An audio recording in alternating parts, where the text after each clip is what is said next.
This is the Post Shift Podcast, a raw look at the hospitality industry.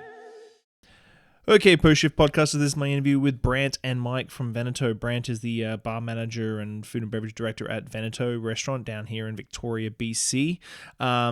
We chat about creativity, taking over a legacy place, which we've talked before with Solomon.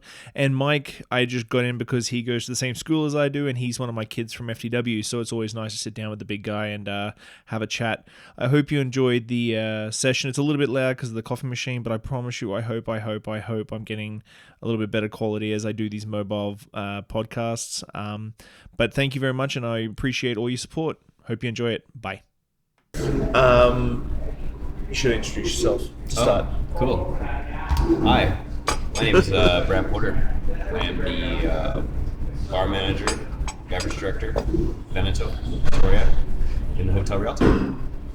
And Mikey? Hello everyone, I'm Mike Norbury. I'm a bartender at the Hotel Rialto in the Veneto kitchen and bar. Sweet. So we're at the Sherwood kitty corner to you guys. Which just opened. It's pretty cool. I like this space a lot. We call it the office. You just come over here and just work all the time. We do a lot of our management here because you can just see inside. It's like so you sit at the exact table that you can see inside, just with the binoculars, and our phone, just being like, "Hey, wipe that table. Hey, you didn't clean your tins." So the reason why I want to sit down with you guys is that a lot of the podcasts I do with the people I do with, all my little rants and stuff like that, are a little bit more, I wouldn't say high level, but they're like more old bartender problems. Sure. That young people can, like young bartenders can look up to, but may not be experiencing it. And so to stay hip and relevant. You found the oldest young person you know. Yes. And so the reason why I want to sit down with you, obviously we've got history, but me and Mike have got history as well with FTW and stuff like that. And I'm curious at how you guys keep your creativity going, and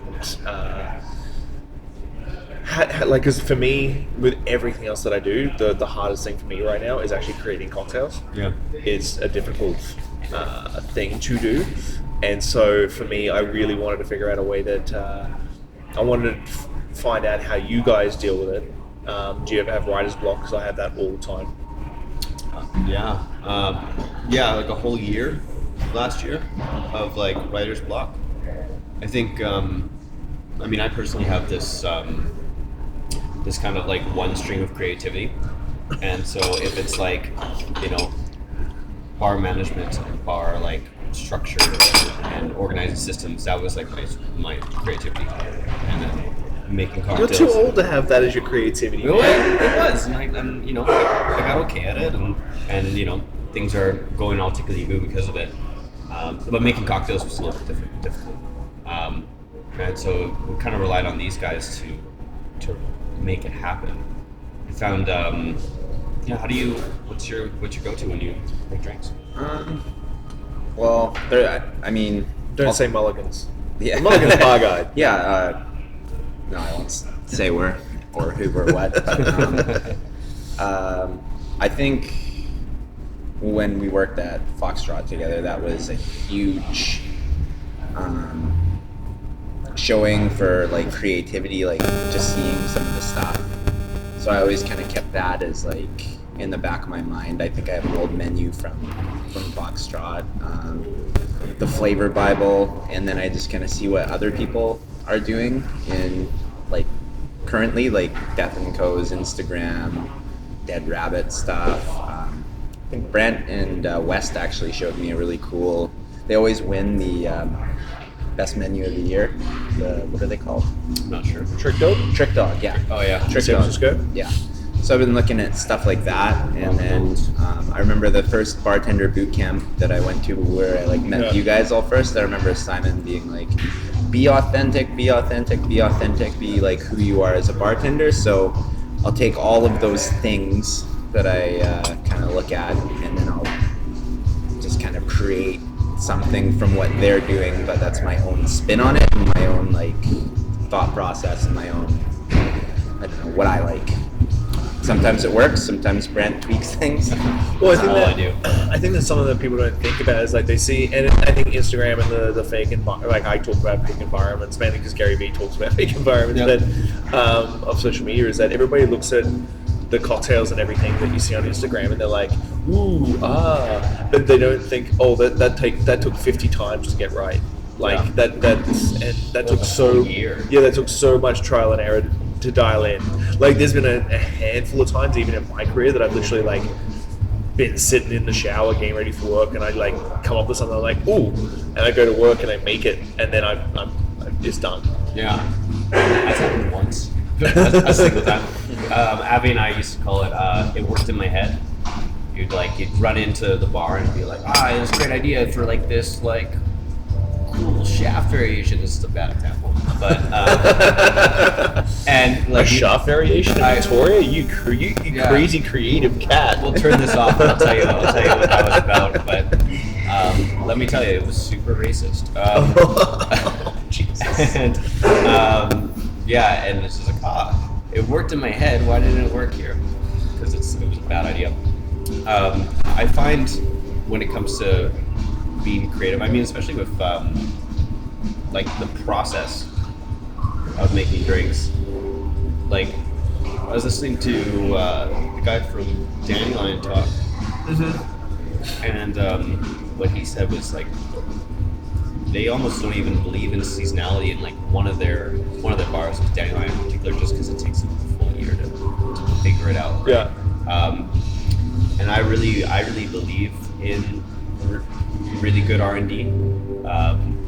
I've definitely like watched a bad drink go on the menu and had like great bartenders come in and order that drink and be like, I wish like us collectively like spent, this didn't happen in our bar, but I wish us collectively spent another like hour on that drink, made it beautiful. Well, I think that goes back to the straw taste thrown on the menu, which I hate. Like, it's something that me and Nate used to do at Clive's. Like, we'd make a new drink and we'd sit down and we'd wait for it to warm up a little bit, taste it again, and you'd finish the whole drink over a period of like 15-20 minutes. Totally. Instead of just like cocktail competition style, like straw taste, it's good on the menu. And you're like, but the way the cocktail tastes of straw compared to like what happens when you put it to your mouth is totally different. And I've seen that happen a lot, like the straw taste put on the menu, and then you're like, well, once it warms up 3 to 2 or 3 degrees warmer, you're drinking syrup. Exactly, where it just tastes like muddy mess. You helped Steelhead create all their cocktails. How much fun was that using a BC craft spirit? Oh, it was, there was tons of bonuses there.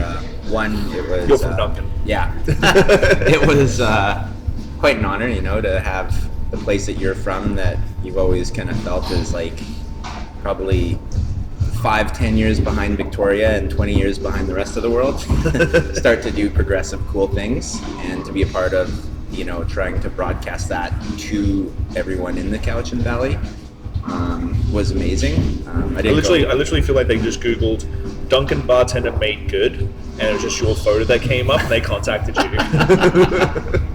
Just Mike's Tinder. Doesn't have like LinkedIn or anything. Hey, I'm classy. It's Bumble, all right? Anyways, it was fun. I didn't want to go too crazy like maybe some of the stuff we do at Veneto, because I wanted it to be way more approachable and delicious and really showcase Steelhead spirits. And it was just I got a bowl of their apple brandy. I heard it's awesome. Apple brandy's on point. Yeah. On point. I wanted them to get some because, like, if it's really good, like, I'll keep Calvados in the corner, but if we use local products that are amazing, that's a big thing. Like, there's a lot of times where local products, like, miss the mark. You're like, why don't you stock this? And it's like, I'm sorry. But there's like... Well, how much can you... Like, there's 73 distilleries in BC, each making, like, 73 gens, just local gens. Like, that's pretty aggressive. And don't get me wrong, like, there's a lot of great stuff out there. I was at the Chilliwack Festival on Saturday, and the big outstanding one for me was Lady of the Cask, a 7-year-old Pinot Noir brandy, finished in Pinot Noir barrels from Maple Leaf Spirits. On point. I've got a couple of bottles coming, and I'm gonna take one bottle around and taste everybody on it and go, you should try this, you should try this, you should try this. So Pinot Noir distillate? Pinot Noir distillate finished in Pinot Noir barrels, 7 years. Interesting. Yeah. And then the day before I did the Couch and Valley brandy, which is still light and floral and awesome. Because I think brandy's a whole different animal, because I think you don't get single barrel cognacs. No. Cognacs are all blended. Totally. And like blended from like 1,000 different exactly. eau de vies. And so like it's 1,000 eau de vies in one bottle, and you're doing a single barrel. Yeah. These things taste different, and there's like no dosage or anything like that. Yeah, exactly. Yeah. How old are you turning this year? I turned 26 in the end of July. Jesus, you're still a baby. Yeah, I am a child. You are an old baby. Yeah, that's true. That's absolutely true. So with take like talking about Veneto and you taking over that program, you took it over from Psy Guy. Yeah. And for anybody listening, Simon is like the oldest. Well, he's out of the industry now completely. But he's one of the older guys in the same sort of realm as Solomon and myself. But still has like 10 years on you? Yeah. But we started bartending pretty much at the same time. Mm-hmm. Like he started bartending a couple of years before me, because he did university and stuff, and I didn't do the whole university thing. Well, until now. What are you doing before you turn 40, Sean? I'm going to finish my diploma. I'm going to get my grade 8. Yeah. So, can you talk about the challenges you had taking over a program and taking over a space like that? Yeah, absolutely. So, I mean, first off, it was like the biggest honor.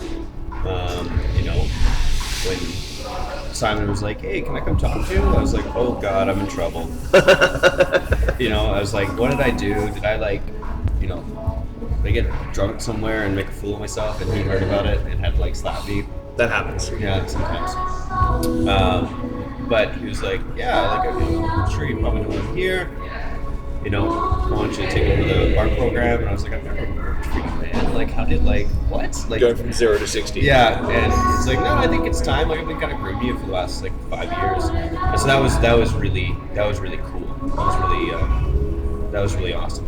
And then they're like, "Yeah, so we're going to this bar that everyone loves. We're going to completely change it, and we're going to just kind of take out everything that people love about it, and it's yours. So good luck." And it was like, oh my God, what do? We took this giant long bar and stuck it in this tiny space in this beautiful corner, and it posed so many challenges in the way that it opened up so many opportunities just from the change.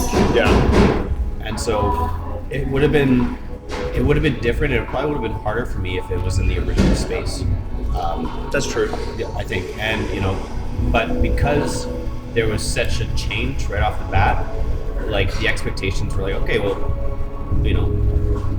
people who are loyal to this might not love it, regardless of how clear cut I am. So I might as well just do my thing and do it well, and just lead with love and example, and just do the best I can. And that will translate off.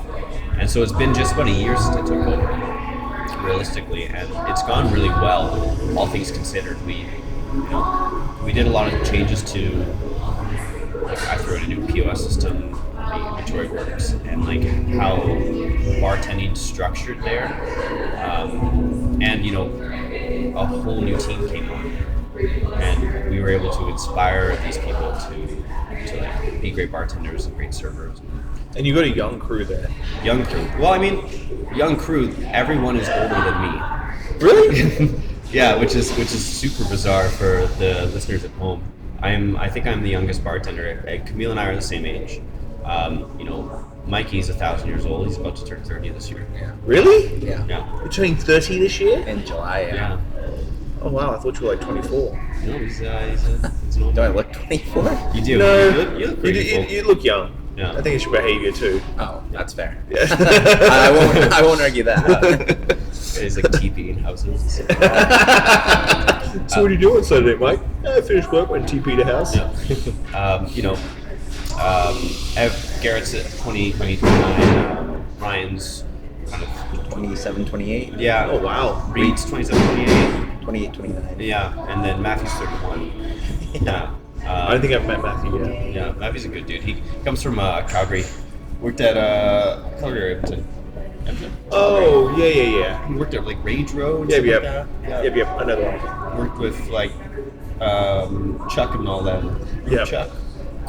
Yeah, and so kind of just talking to that, we just had to kind of be as passionate as possible to like infuse the spirit of Veneto again, because that was something that never left. Yeah, well, I think that's the thing is you were authentic and genuine, and you spoke to the what you knew Veneto was, but with a little bit of a different voice. Yeah, and I think that was always the intention of just like there are some like serious core values within this bar that's like kind of historic for Victoria standards. Like it's like very much like one of the first places you can get a cocktail. Definitely was for me. And then we did that, and we're continuing to do that. We're on our like third menu, and we have a new chef, and he's like this Oxford alumni who's a badass. He was making really great Northern Italian drinks, or food, sorry. And we're just kind of piggybacking on that now. Or he's piggybacking on us, I guess. Yeah. So let's light it up, and I know Mike's going to go to school, and I've got so much work to do right now for school. It's the same. Favorite cocktail? What's your benchmark cocktail? Everybody's got a benchmark cocktail that you can go into a bar. Like what's the bar? Like if you're anywhere in the world and you want to test the mantle of the bar. Like we're not talking going to Denver and going to Death and Company or going to New York and going to those sort of like. Hey Alex, any bar anywhere. Daiquiri. Yeah, well, exactly. Like what's the bar that what's the cocktail that you go into a bar? For me, it's Negroni. Sure. Like for me, it's Negroni because you can automatically tell if they know the recipe, which is very very easy, and you automatically know what their vermouth knowledge is based on if the vermouth has a horsepower and is in the well and like 1,000 years old. Yes. Do you have a benchmark there? I think if I go back on my Instagram Look at this Instagram and look at what I've always, looked up or posted pictures of, probably like the Manhattan. Yep. That's your mantle?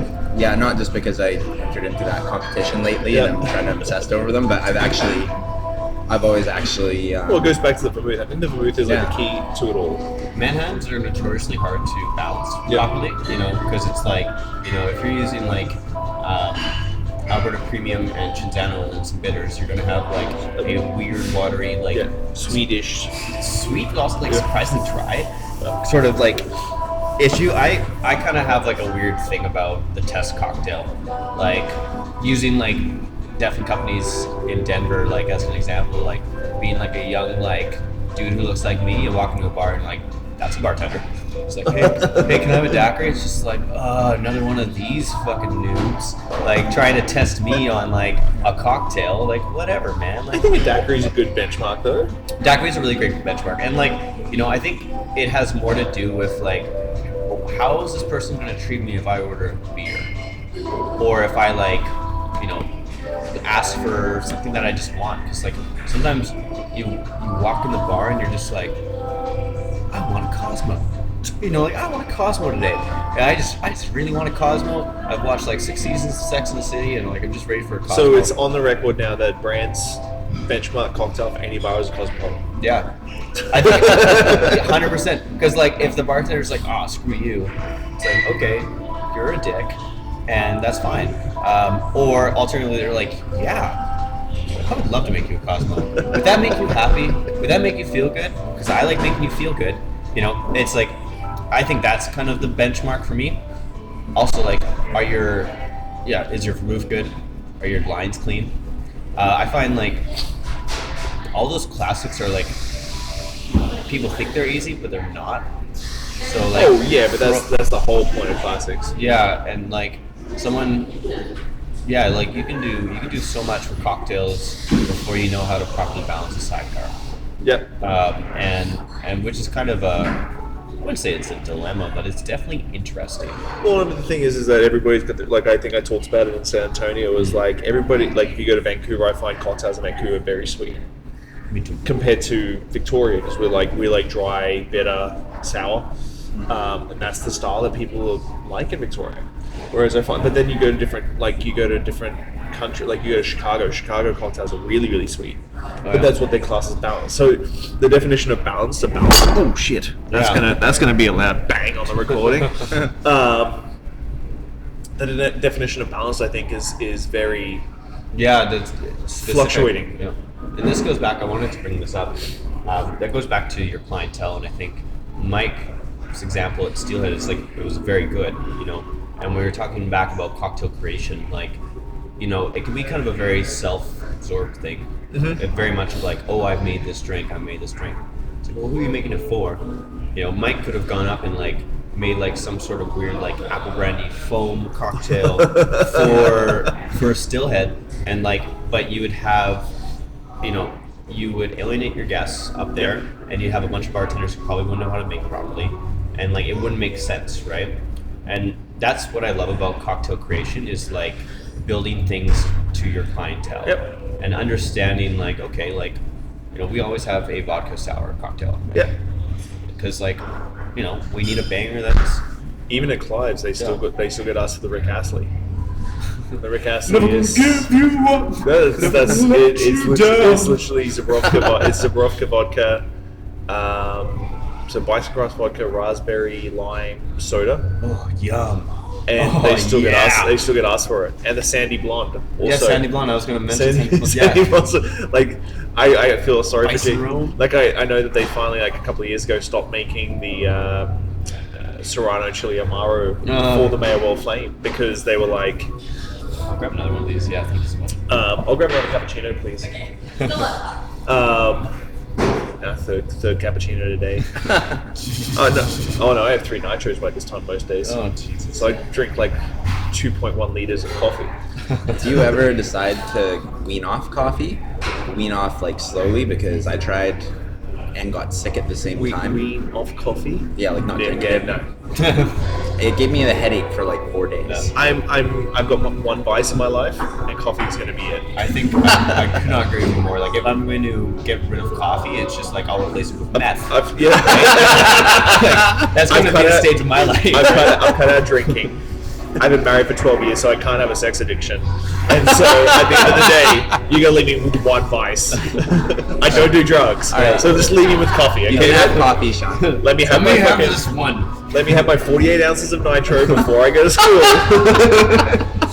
Let me have my 48 ounces of nitro before I go to school so I can survive my With day. the bathtub in the back of Hey Happy. Oh, here's your bath, Sean. Get in. Oh no, then Sean's breakfast, 2 nitros to go. Just in a big pail. 2 nitros to go. Today I'm at school till 7:30. Last night I closed.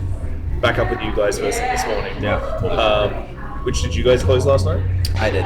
What time did you finish? We actually wheeled out of there really quick, Garrett and I think we were done by 12:20. That's not bad. That's Yeah. awesome. So you're not up too early. Yeah. At least you're not one of these kids who thinks you finish work at 12:30, so you go to sleep until 11 o'clock in the morning. Oh, actually, we talked about this. Well, I'm in school, right? We fixed your schedule. Yeah. You helped me with that. And like the best thing you can do for yourself is get up in the morning. No matter how late you were the night Yeah. before, get up. Well, no, I have to. I get up with the girls every morning. And I'm out the door by 7:30, 8 o'clock. No. Out the door, but it doesn't matter if I got school at like my first class is at 4:30 today, which just sucks so bad. But I've got like an 11:30 events management meeting and then a few other things. Yeah. So, best thing about the industry. Ooh, me first, hey? Yeah. I think it's going to be different for everyone, but the thing that's kept me in Well, love that's with... why I asked the question. There's 2 of you, Mike. If I knew the answer was going to be the same, I wouldn't have asked the question. Maybe it is the same between a lot of people, all right? Babes. Yeah. For me, it's the connection between coworkers, the connection between, management, connection between guests, just the human aspect of it. I think that the hospitality industry is one of the industries that will kind of remain more authentic in that sense, where people, it's like, if you get hurt, there's comfort in being taken care of by a doctor or a nurse. If you want to drink, you probably don't want a machine to make it for you. You want that human connection. and to come to a place and feel comfortable. And I think that's my favorite part of the hospitality industry. That was way deeper than I expected, even from you. That was deep. Well, that's what I hang my hat on if people ask me, is this your real job? Oh, dude, funny enough, like I don't get that anymore. Simon and I used to have big conversations because Simon used to still get that. A couple of years ago, he would still get the, is this your real job? And I've never actually really got that at all.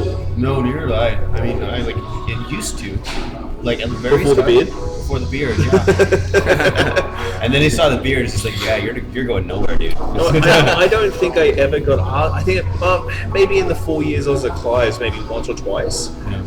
But after that, never. Like I've never really been asked if this is my real job. My mum asked me that for like 10 years until I wrote my first book, and then once that happened, she's like, "Oh, this is your real job." I'm like, "Yes, Mum, it's my real fucking job." Fuck. Yeah. What's your favorite thing about the industry? Oh man, that like I think he more or less nailed it on the head. Like we have this wonderful opportunity to sell experiences to people, and like that is should be coveted. You know, this kind of way of kind of making something out of nothing for people to like feel joy in their lives is truly a blessing, and it feels cool, and it's like, get to do this for a living, like how awesome is that? And the thing too is that it never changes, like you said, like it's no matter what it is, it's just like it's just serving people. Technology can advance, like with POS.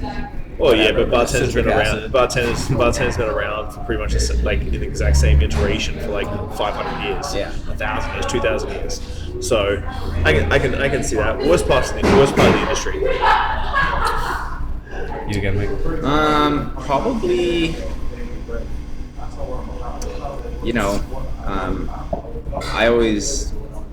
I never really thought it was a major thing, but it definitely is. Maybe the exposure to like mental health, drug addiction, alcoholism, trying to like find a balance and all of that, and be in social circles where some people partake, some people don't.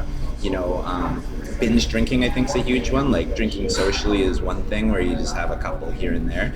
People, and I myself am guilty for it, who just go off the rails and get hammered. I think that's probably the most unhealthy thing that you can do, like long term, for yourself and your body. And I think it's everywhere you go has been kind of it exists in the industry for at least what I've seen. It's we dispense a drug.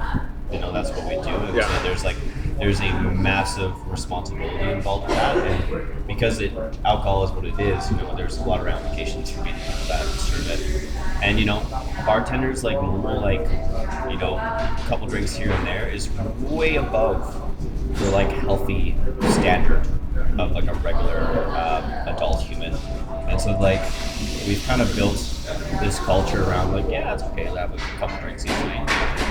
But I think Maybe it's not. I think it goes back to that human element that you guys are talking about, because like for me, I find like not at PAGs to a degree, especially during summer when it's really full on. Like, but back in the like at FTW, at Clive's, Cafe Mexico, stuff like that, like you're just mentally exhausted when you finish work because you've just given absolutely everything to the shift, like mentally, physically, emotionally, everything.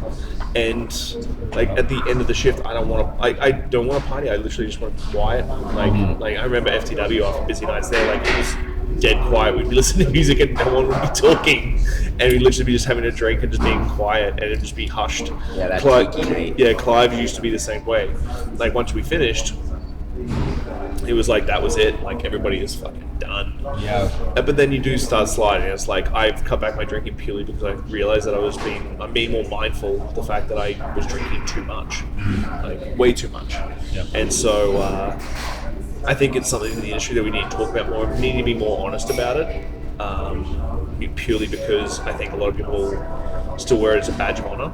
Well, I just crushed 6 beers and a half bowl of bourbon. Yeah. I'm do that every fucking night. awesome. Yeah. I do that every night. And there's so many things popping up. Mind the bar is a big one. Helping people do that. And bubbly water, sparkling water changed my life. We got a soda stream at the house, and I I just got one too. It's freaking amazing. started to trade the nightly beer for soda water. It was the exact same experience that I wanted, which was like carbonation. Cool. And then I wasn't like crushing Modelo's till 4 in the morning, which is something that I might have done recently. But yeah, it's. Well, I think the difference now, I think, especially with mental illness, is that we're all much more aware of it, and in doing so, I think we're calling people out a little bit more. We're more comfortable in calling people out, and we all know, like, we've all had people in our lives that we should have called out way sooner before shit hit the fan. Yeah, big time. And so I think being comfortable, like, and being completely transparent and going, hey, you're drinking too much, stop, mate, you're gonna fucking hurt yourself and everybody else around you. So that was a lot deeper than I expected as well. Yeah, I mean, the thing too is I think we're starting to like really tackle like the toxic masculinity thing that happens. Oh, in bars, for sure. You know, and that's really nice. I'm super glad that's legal. That's only because you're tiny. Me? Tiny who? That was a perfect example. That was a perfect example of toxic masculinity. You couldn't have toxic masculinity. Even if you tried. You're a girl. You look pretty, bro. But no, I do agree. And it's a fine line as an older guy, like bouncing off that, like, how many hours can you do in a shift, and how many hours can you sleep, and like wearing it as a badge of honor. And it's something that I've last year I struggled really hard. Like, I didn't want to work as hard as I was because I wanted to be normal. Yeah. And then at the end of the year, I was like, you know what? My normal is working 100 hours a week, and I'm happy. I'm happiest I've been in like a long time working this much. Yeah. And I have my bad days. Like yesterday was a fucking bad day, where you get stressed and stuff like that. But I'm happy. My family's happier, mainly because maybe You're not around. I was about to say that too. No, but the time I spend with them is quality time. It's not like freaking 6 hours a night where we're sitting on the couch watching a movie. Like, it's quality time when we spend time together. And I think appreciating who you are and really accepting. If you like to work hard, you work hard. If you don't want to work hard, but I think it does go back to that toxic masculinity where it's like, it's not a badge of honor to work 14-hour shifts. But if you like working 14-hour shifts, keep it to your fucking self and be happy. Yeah, and like, I mean, I'm sure your family is grateful that you can like compartmentalize your time too. You're like, yeah, I compartmentalize everything. Yeah, like, here's my 100 hours, and then here's my time with you. Exactly. I'm not going to pretend to work 40 hours and then like just like be stressed about work while I'm hanging out with you guys. So we talked about the best part of the industry. Tails this year, you guys going down? Yeah, we really want to. Yeah, really. it's my 30th birthday during. Oh, really? So I really want to go down. I actually made a group on Facebook. I haven't told Brant about it yet because I wasn't sure what was going to go on with that. I felt like a deep sadness. Like, I made a group on Facebook. Oh, it's fine, Mikey. I felt the same way too. I was like, I haven't seen that fucking group. It's private. It just happened. I haven't got everyone in there yet. I basically want like all my industry friends to go down there. Just So one for for 4 to Tails. 5 days in July, you will not be able to get a good cocktail in Victoria, is what you're saying. Oh, yeah, that's fair. Where do we go for cocktails between here and here? Well, Clive's is closed, Veneto's closed. We'll just pre-batch some punches or something. Yeah, well, like, it'll be like Serve the yourself. Tomcat, Yeah. like Serve yourself. throw the dime outside the Hotel Rialto and you get like the old Tom cheese. Yeah. But you want to go down for your 30th. Yeah, that would be a dream, I think, because, you know, it's what I'm... Time's booked off, you're good. Just go. We might, yeah, I mean, there's a possibility of a lot of us going down this year, which I think would be good, because we were going to, a lot of us were going to go down last year, but, Well, it happens. yeah, money and stuff. Yeah, what about you? I've got 6 seminars in right now that I'm waiting to hear back about. Oh, yeah? I put in 6 seminars this year for Tails. Nice. I hit April. I'm going on vacation after school with the family, and then I come back for like 4 days, and then I go to Lisbon for the Lisbon Bar Show. Then I'm in Brazil in June, hopefully. July is Tails. August is Toronto Cocktail Conference, Yeah, I really want to go to that. which I'm being the official podcaster for now. Oh, that's cool. The official podcast. Yeah, so I'm gonna pack up my Yeah, whole. that. Yeah, I'm gonna pack up my whole studio at home and transport it to Toronto. Because it's a small studio, it's just a lot of long things. But yeah. So what are you looking forward to this year? Let's wrap this up. Oh man, so much. This is like, we've had a year of foundation at Veneto where we've like, spent time training our staff, training our bartenders, getting our philosophy and our mission statement in line, making, a mark on how we want drinks to taste and how we want them to feel. And we're kind of slowly getting the rest of the building to kind of match that. We're doing a rebrand. We're going to be doing like a mini reno maybe, to like just kind of bump up the food, bump up the bar service for like the entirety of the place. And just like continual improvement. Just so freaking exciting. I've never been more like stoked. And like this week even, it's been super cool.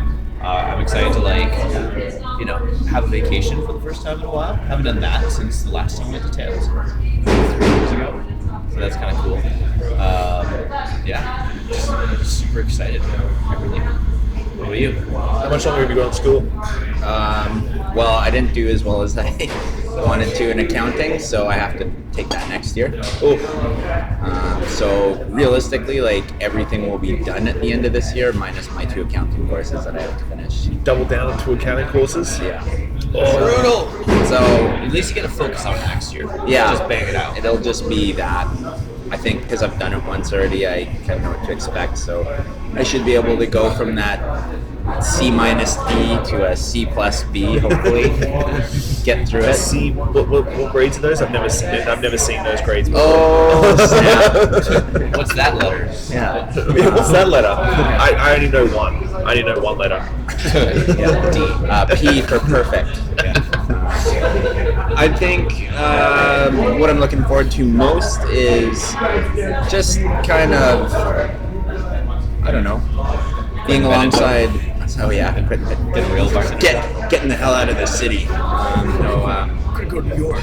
Just working with great people like Brant and all my other bar team, and like Brant said, create experiences. But also do just be a part of something fun and something that people enjoy in the city, and being a friendly face for people to come see. I think that entails of a cocktail.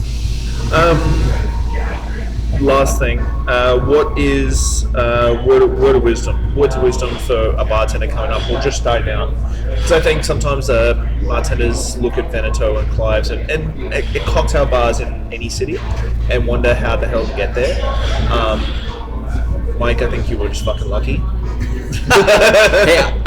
I think it was like a year and a half ago. I was sitting at the bar watching Brian make cocktails after my shift at the Mint, and I was just like, this is goals. This is goals. How do I get here? And then it just kind of all. You did one bartender boot camp, and the rest is history. Yeah, exactly. I met you, and all these doors opened. It was funny. I think like you always showed up, like no matter what. I mean, like first off, like I think Shawn only just learned that you're like coming on 30, so you've been at this for a while, realistically. But you've always shown up, did the work, had no problem. Starting at like at a place to get to a place. That's one thing that I think a lot of times people forget, is that you have to put in a fair bit of time to get good at this. And I mean, says the 25-year-old, but The only reason I laugh is that I distinctly remember you putting the hard word on me once. the what? You putting the hard word on me once at Little Jumbo when you were bar backing for me. Oh yeah. And you sat me down and was like, Simon said he'd give you a position as a bartender at Veneto. I'm like, okay, I don't think you're ready to be a bartender. You can go off of Veneto. And you were like, what? I'm like, off you go. I'm going to go bartender at Veneto, knock yourself out. I think if you can bar back here for another 6 months, you'll be a solid bartender. And you did, and you ended up bar managing at Jumbo. And not I to work at Veneto.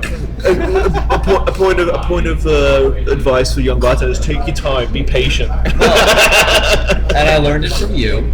Because it's hard. You want to do. It's kind of like the young guitarist sort of thing.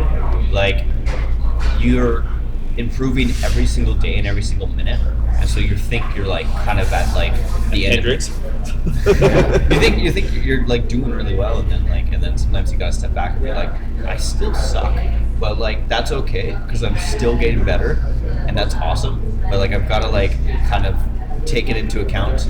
Like don't don't let the fact that like you're not the best you're ever gonna be at this moment like deter you. Yeah. But just like kind of love where you're at. Well, it goes back to like people asking me why I went back to school. It's like I want to learn more. I want to be better than I was, and I've learned tons of stuff. Some stuff I haven't really learned, but there's tons of stuff I've learned that has opened up doors on projects like my Brazil project. If it goes through, it's going to be awesome. And I learned that because I did global tourism last time. Awesome. I mean, it's like constantly learning is really cool. I have this big collection of books, and the one thing I want everyone to do is take a book home. We have a lot of our support staff right now. Like, how do I get a bar back in there? Just like, start by kind of reading this. Yeah. Like, Showing up, I'm big on working for free. Like, you want a bar back? Cool. Come in on Friday night, or come in on Tuesday night and bar back. A bar back for free. You're not clocking in. well, I mean, I have an HR director, so they're confident, but I think to touch on everything you're saying is a good point Brant brought up is, I had bartended for like 7 years before I came to Victoria. High volume pubs, like, I kind of got a rhythm. I had a pretty solid understanding what I was doing. Actually, what brought me to Victoria was I read, customer came in and brought me your book. And I'm like, oh, this is where all the cocktails are happening. This is where I got to go. And then, I took a job at, I asked for a job at Foxtrot, and it was a black coat position, which is, bar back. And that, for most people who had bartended for 7-8 years, be like, absolutely not. They have this ego to them, or this, you got to be humble, and you got to do it for, like Brant said, for learning, because when you have that mindset and you work hard, then good things happen and doors open and people realize that. And it's all attitude. All attitude, and you'll never be at a place where you know everything and you're capable of everything. There's always steps. So. Oh, yeah, I completely agree. And I think on that note, I think that was a perfect note. Like Mike's just like a little bit of inspiration for the end. For all the 30-year-old bartenders out there that are going to be applying for bar backing jobs in Veneto now. Come join me. Amazing. Just a line of 30-year-old bartenders looking for bar back jobs. I love that bar back. Hey, I'm not 30 yet. I'm still in my 20s. Okay, for another few Just months. embrace it, bud. Just embrace it. Okay, boys, I appreciate it. Thank you for your time. No, thank you for your time. It's fucking 9 o'clock in the morning on fucking Wednesday. Yeah, that's great. Yeah, it's going to be a little post-production to get some of this noise, but we'll get there. Get there. Thanks, boys. Ciao. Thank you.